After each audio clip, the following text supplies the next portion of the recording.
2017 was it showed me where I kind of like to say like who and where my tribe was. Once you got to C2E2, it was like we're in a convention full of everybody that's like us. Like, why would I ever leave this place? And I'll never forget the actual high and the tingly sensation of like the sensory overload of seeing all of the cool people actually knowing the characters that were into the same theme. Swamp Thing from DC Comics. That's right, this build took exactly 2 months to complete. He's most known for his characters DC characters paired with relatable sci-fi elements, such as 2020's take on Swamp Thing, named the Green. He describes it as wearable action figures built to respect the past, acknowledge the present, and embrace the future. Again, from the south side of Chicago, TrisRex, everybody!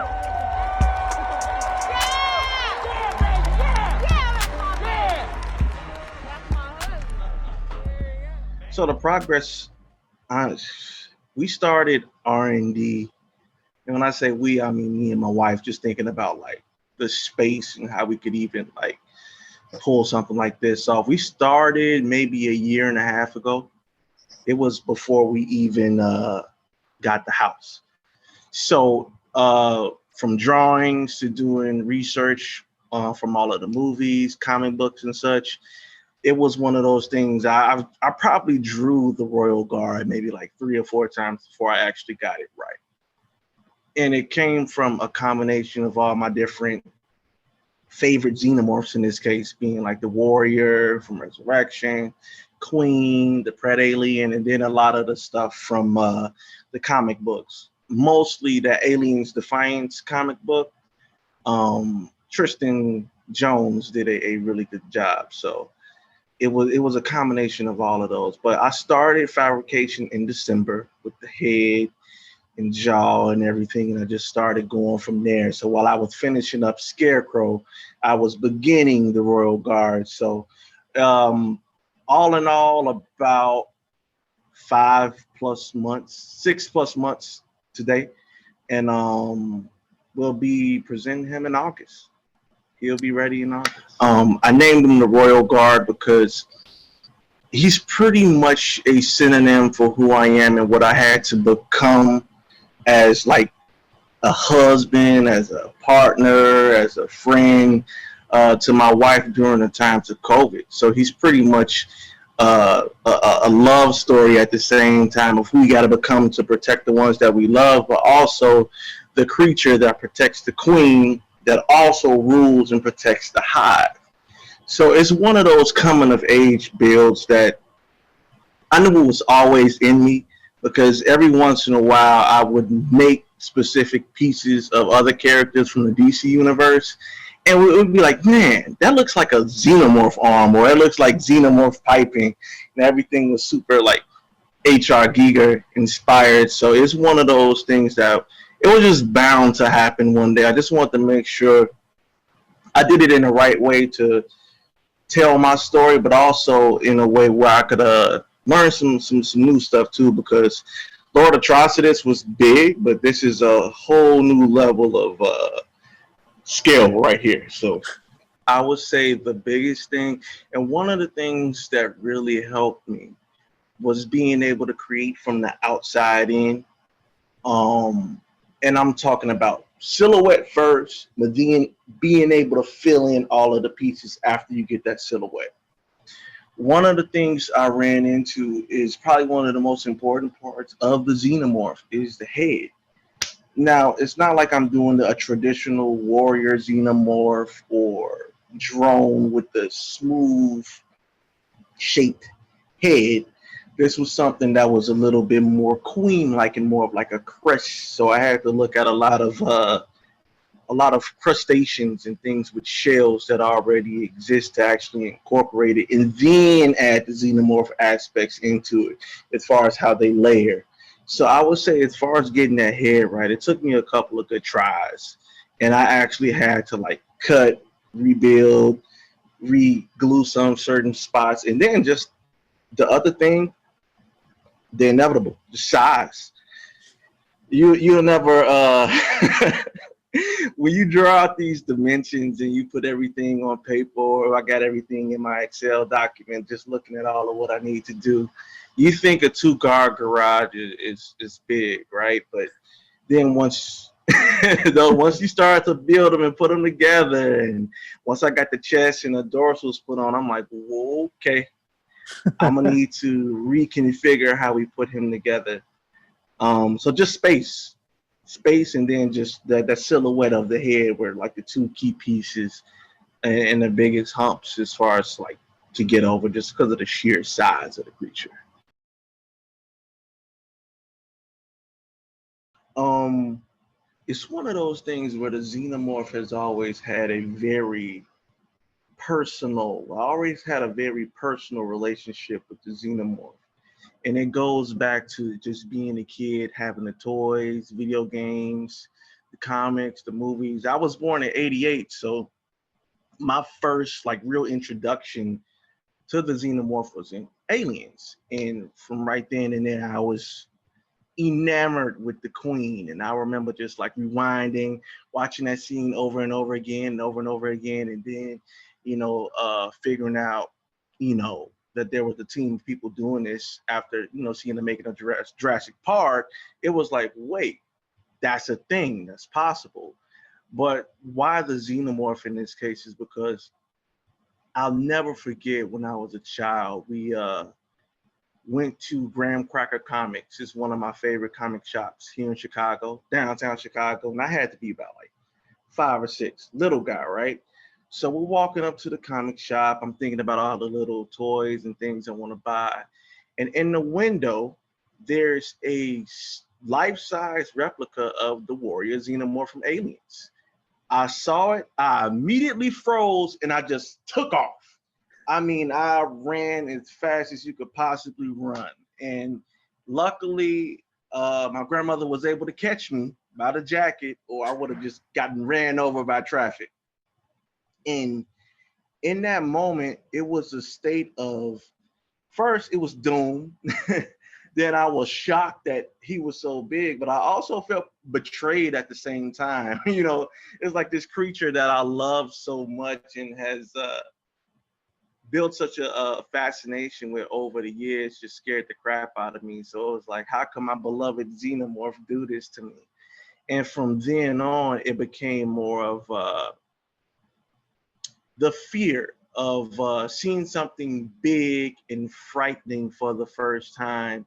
And how could I create that for conventions or with the DC lineup that I did? How could I bring back the feeling of seeing that monster for the first time, like you saw the Queen Xenomorph, or like when you saw Big Chap in the '79 film, or when you saw the T-Rex break through the electric fence in Jurassic Park, that feeling of shock and mysticism, something that you never thought could ever exist, right here in front of your face. So just bringing that feeling back and trying to bring that back to the con floors and trying to bring that back to film is one of the key things. And one of the reasons why I chose this one is because in that specific scene where Ripley and Newt faces off with the Queen, I always wondered, what if? Like, what else is hiding in those hives? Like, what more don't we see? And I like that the Alien comic books and video games actually explores that mythos more. And I kind of want to give a nod to, James Cameron and Ridley Scott, as well as Stan Winston, to kind of like fit in their world, but add to the lexicon and legacy of all the other creators that put their time and work in too. So it's more like a little nod to them. Like, this could have also been in the film too, but also making it new and also making it very Tristan. Once you see the final project as a whole, you're gonna know that I did it. I like to put my little spin on things. What is the Tristan spin? The Tristan spin is pretty much building wearable action figures with super detail and super size. Like the TrisRex has almost become like a different way of saying big, like a TrisRex size. I noticed that in the comic community, and I appreciate that. But size, detail, and authenticity. I'm gonna make sure that you see something that you haven't thought of, or see something that you might not see a lot of, but also you're gonna remember when you see it, and you're always gonna have that depiction. So I always put my time in when it comes to R&D and really being faithful to the creators that made it, but also, you know, giving them their nod, but also like, hey, you know, I want to take this in a different direction to add to the mythos, you know. So it's just all about originality and doing things your way, which is why I say embrace your inner monster, like the shirt. It's just like you got to embrace who you are through the creature or through whatever costume or whatever you're working on. No, it makes total sense. How'd you get started doing this in the first place? Like, what was your, actually, let's go back to your first convention. What was your first convention? Good question. My first ever convention was C2E2 of 2017. We finally mustered up the courage to go. Well, not mustered up the courage, just remembered to go, because it was always one of those things where we always had it on a bucket list of a to-do one day, and we'd always get busy with other stuff, and come to find out that you know, it's actually happening the weekend that we remembered, and we wouldn't have any cosplays or anything to go in. So we went as I was Kylo Ren, and I made her Rey. I did like this Sith Lord Rey for her out of like make I think I bought like some black yoga pants, and the way I strapped everything around her was very Rey, but everything was black. So I actually made her a cosplay before I ever made my own cosplay. I pieced together the Kylo Ren from other merchants online, just to kind of, with the Black Series helmet that I had just as like a little replica. But then I was like, you know what, let me just buy the rest so I could go to C2E2 and have some fun. And then once I saw all the other creative people that had the same fandoms and saw how they were making their own from scratch, that was it. I was bitten by the bug. So the DC universe that I created is it's cool because they're unique, dark, dramatic interpretations of some of my favorite DC characters, but they also like wearable journal entries from where I was at that point in time. So starting off with the first one, my interpretation of Swamp Thing, called The Green, is all about identity. You know, a lot of the times in his stories, he's battling with who he is as a person or as a monster. Like, is he the man that became a monster, or is he the plant that thinks he's become the man? A lot of the times we go through these struggles of identity without even knowing them, based off all of the things that we have to encounter on a day-to-day basis. Who we are to our families, who we are at work, and just who we are to our friends and stuff like that. And that's one of the things that I really struggle with, and it really helped me show who I was, which is why he has the horns just kind of like a crown, because he's the king of the creature that he's become. He's no longer, you know, questioning himself. And I felt like at the same time it was a rival for me as a creator, but also as a person too. And that was, I dropped that in 2020 is when I dropped that. And I followed that up with King Trench. King Trench is one of those creatures that he's very Lovecraftian. At the same time, he's very Stan Winston-y, Steve Wang-ish, because he takes on a lot of elements of like deep sea creatures that we know exist today in the Mariana Trench. You know, my biggest inspiration was Pumpkinhead, a little bit of the Xenomorph, and an anglerfish. And what he represented was the fear of the unknown. You know, at the time, this is when COVID and the pandemic just kicked off. You know, and he was one of those ones that really helped give a face to what we were feeling and the unknown that we were feeling, because deep down in the Mariana Trench, you don't know exactly what's down there until it's too late.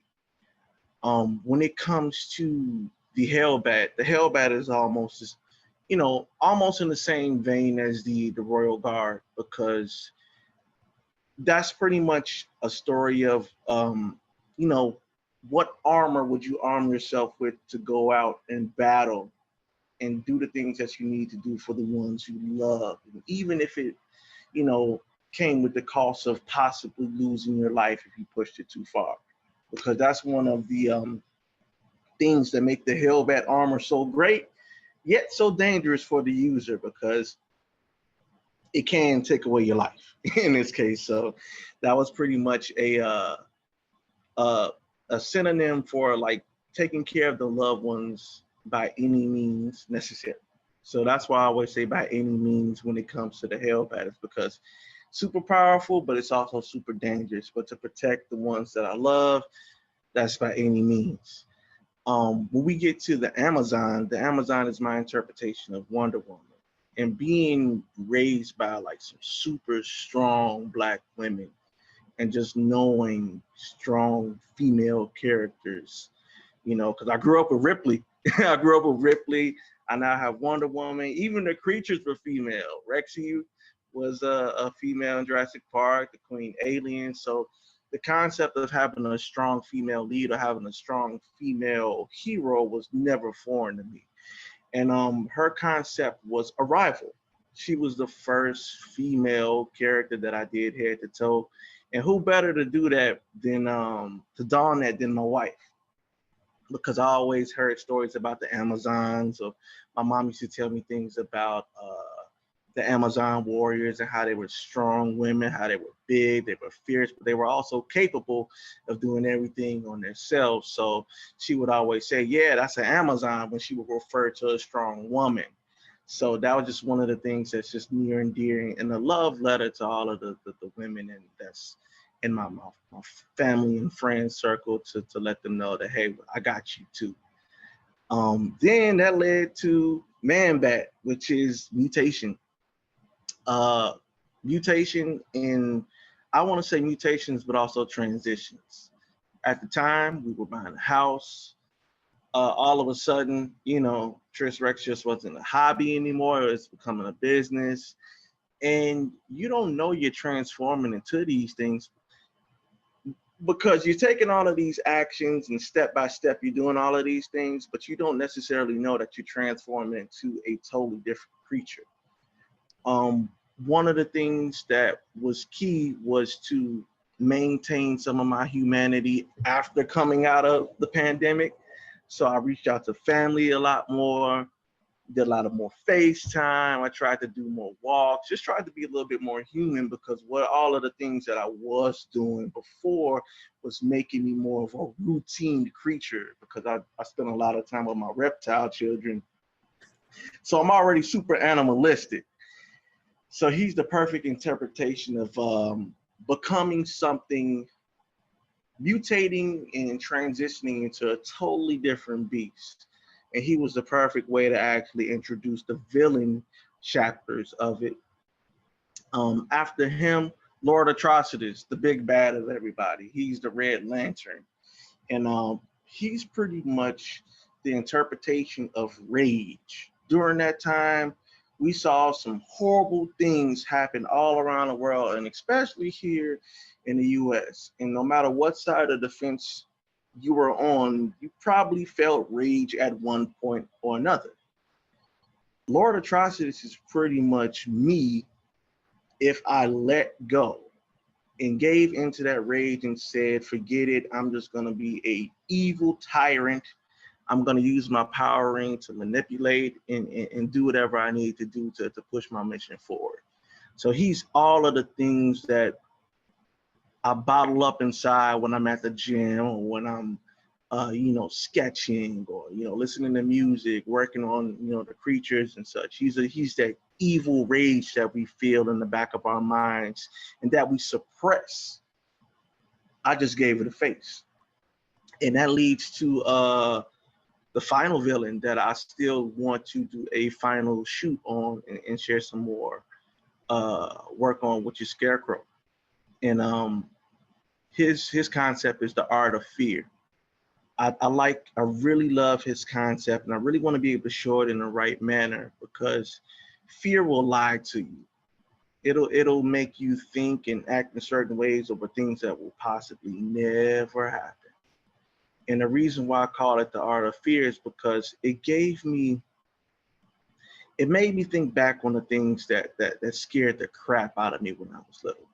Now, we talked about the Xenomorph, but Pumpkinhead was another creature that really, oh man, it was something about those long limbs and those big hands and the way he looked rotted and decayed. It was very creepy to me. So it was kind of like my homage to Pumpkinhead, but also giving it some of the Injustice 2 type of pumpkin patch looks that I always thought would be cool to see in a live action film. And I really just want to like play on fears like rot and decay that freaks people out. The fact that his face looks like it was turning into a bird, but he looks very distorted and very dangly in certain areas. So that's pretty much the DC universe as a whole for chapter 1. There is a lot of DC characters that I still need to tackle. There might be a couple DLC characters. I don't know. You just gotta wait and see. But right now, it's all about the Royal Guard and the new Aliens universe.